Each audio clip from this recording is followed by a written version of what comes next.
the NBA last night. The Golden State Warriors in Houston. Yeah, this was rough for me. Taking on the Rockets here tonight. Third quarter, the Warriors up 15. Draymond Green, a little swing over to Jimmy in the corner. Just that's the definition of having veterans on your roster. New player, doesn't matter the IQ and the unselfish ability. This is Golden State Warriors basketball, and that is their signature shooter, the sniper step. Repositions, drains a three. It didn't hurt you that much the way you yelling.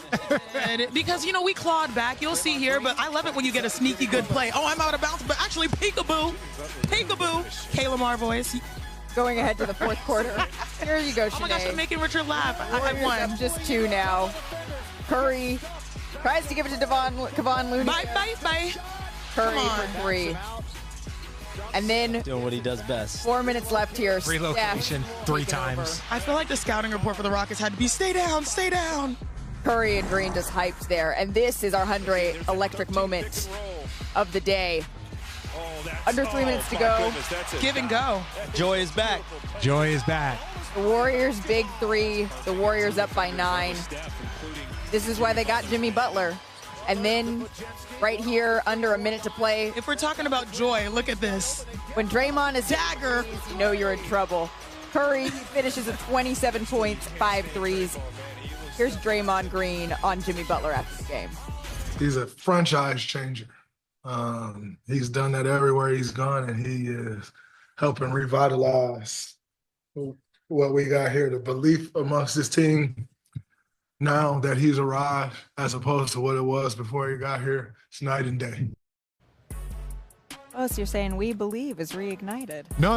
Look, I honestly, things are so beautiful. It's amazing on the honeymoon. Yeah, I was gonna say this on the honeymoon is so sweet. It's so nice. Well, don't be that dude on Valentine's Day. No, I'm excited. This is Valentine's Day. That was a message. Don't be that dude on Valentine's Day. 4.3 more points per game with the Warriors than he did with the Heat this season. He's also upped his rebounds, his assist numbers too. So he's happy with this new matrimony in the. Our all-star senior insider Shams Charania, 2-time All-Star Shanae Ogumake, the first person to ever commentate, referee, and play in a celebrity game. What is he doing this year? My thing is, first of all, you said that this housed so many events. There was something else that this building housed also, but we'll save that for later.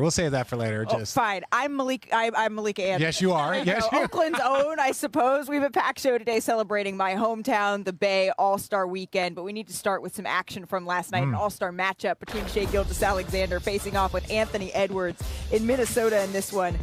Ant all smiles. Let's pick it up in the first quarter. The Timberwolves up 3. This was the moment, right? Oh, my God. Oh. Looks like one of RJ's old. Oh, catch a body. Don't give him those sorts of compliments here, Sean. Joy he plays with, but also the ferocity makes you love him. Bench can't believe it. Chet just got back, too. God. Yeah, welcome back. Oh, Chet will be back, though. Chet's not back. Chet's not Chet yet. Shai Gilgeous-Alexander here with a little miss. Hartenstein rips away the rebound.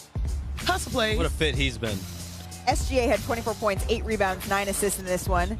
But watch this, y'all. Look at this. Oh. Come on now. Is that like a reverse sham? What is that? There's a reason why people were getting Nas Reed tattoos. Facts. 14 rebounds, Dirty. 7 assists in this one. And then let's go ahead here. Timberwolves now up by 9. Terrence Shannon Jr. gives it back out to Anthony Edwards. Fakes, drills the 3. Minnesota leads by 10 headed into the fourth quarter here. So now Minnesota's lead just growing. Edwards sizes up Holmgren here. Ooh. Hits the 3. Edwards had 23 points, 8 rebounds, 7 assists. The Timberwolves, they go on to win 116-101 and snap the Thunder's 7-game winning streak here. And the internet, they couldn't believe this dunk by Anthony Edwards here. The throwdown on Chet Holmgren, it sent socials into a frenzy. I think my favorite might have been Steve Harvey, though. The Lord have mercy gift. Lord have mercy. Lord have mercy. Let's take a listen to Ant watching his latest poster.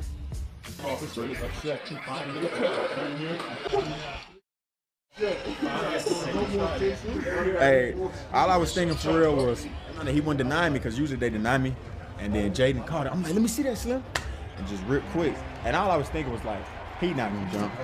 And he came over like he was a little scared, I'm not gonna lie. I don't think he jumped like to block it. He just jumped. He just wanted to be on the rib. Couldn't gain a step though. Nas with it off to Ant. Drives in and hammers it through with the right hand. Shout out to Chet. Welcome home, baby.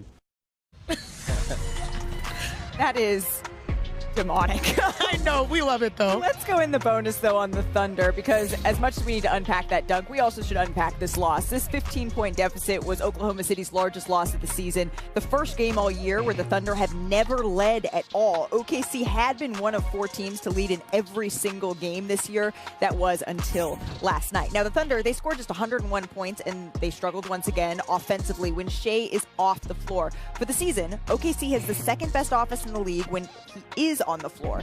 And then they're worst with the Washington Wizards. They're dead last in the league when he is off of this. So before anybody panics here, of course, this is the 5th game in 7 days for Oklahoma City. It's the second night of a back-to-back. Richard, we need all the context here. But did you learn anything about Minnesota or, for that matter, OKC? I didn't learn anything about either team. And I say that I know who OKC is. I believe them. I know they're great. You've seen – this is the first time all season they haven't let in – that means they've been dominating all year. So 5th game in 7 nights, 4 – all of that, that is one of those situations where it's just like it was an off night, and it wasn't even that off. But what I did learn is it was great to see Naz Reid show up. He was the secret sauce of the Minnesota Timberwolves making it to the Western Conference Finals. And what I love, as you see the tape right here, is his inside-outside game. He's just so mobile, especially as a big, someone that is 6'9", 6'10". Look at how he can come off of pin downs, off of a screens as an outside threat. He had 3 threes on the night. I just love his quick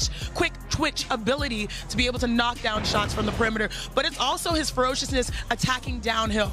Look, he doesn't settle for the 3, gets Chet on his heels again, and Chet is a great defender. Kind of night. What did Ant say? Welcome home, baby. Look at this right here. Oh, through the body. Contact. Look at the release and the extension. So not only being able to knock down 3s, but also he has that post footwork in his bag. Again, 27 points. People sleep on, I believe it was 14 rebounds and a career high 7 assists. Yeah. So you may not have learned much, but I relearned. He was the 6th man of the year. I knew he was. I know. But these numbers, though, he's putting up 21 and 10. Well, Carl Anthony Towns is gone, and now Julius Randle is gone. So he's balling as he should. They need to have it all come together at the same time. Yes. But then the other night, they lose to the Milwaukee Bucks without Giannis, without Damian Lillard. And to me, it speaks to just the inconsistency and the unevenness that you have when you're relying on young players. Anthony Edwards, we know he's the hub of this team, but you're relying on Terrence Shannon Jr., you're relying on Rob Dillingham. Rob Dillingham went from DNPs to now getting legitimate minutes in the rotation, averaging 8 points a game, 4 assists a game. And Naz Reid, like you just said, he's been absolutely crushing it ever since Julius Randle's been out. So without Randle, without Dante DiVincenzo, they've relied on their young guys. But eventually, the tide is going to turn, and you're going to need Julius Randle back. You're going to need Dante DiVincenzo back. I'm told the expectation is pretty much the end of this month.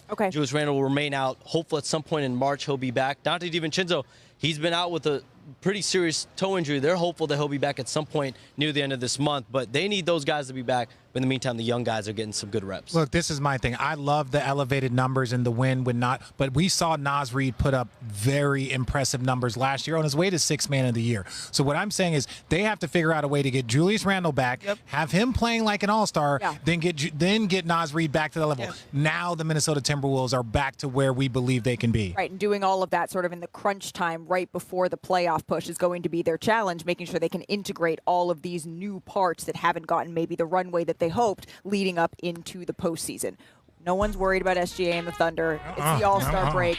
A game like that happens, but Tim Bontemps put out his latest straw poll. It has SGA with the commanding lead with 70 of 100 first-place votes. Remember, this replicates what the MVP voting is going to look like. Tim Bontemps asks 100 voters who they would vote for today. The other 30, though, they went to the reigning MVP, Nikola Jokic. SGA, Jokic combined to get all but one of the first and second-place votes. I wonder who's the one?